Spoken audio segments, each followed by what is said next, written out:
తెలంగాణ కాంగ్రెస్ వ్యవహారాల ఇన్ఛార్జ్ మీనాక్షి నటరాజన్ కు big shock తగిలింది. రాజ్యసభ ఎన్నికల్లో మధ్యప్రదేశ్ నుంచి పోటీ కోసం ఆమె దాఖలు చేసిన నామినేషన్ తిరస్కరణకు గురైంది. ఆస్తుల వివరాలను, తెలంగాణలో తనపై ఉన్న క్రిమినల్ కేసులను మీనాక్షి నటరాజన్ అఫిడవిట్లో వెల్లడించలేదని బీజేపీ ఆరోపించింది.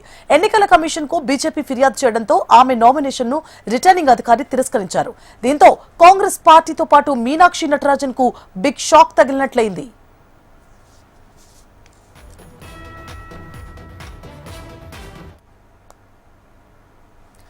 ఈ నెల 18న రాజ్యసభ ఎన్నికలు జరగనున్నాయి. మధ్యప్రదేశ్లోని 3 స్థానాల్లో 2 బీజేపీకి, 1 ప్రతిపక్ష కాంగ్రెస్ కు దక్కే అవకాశం ఉంది.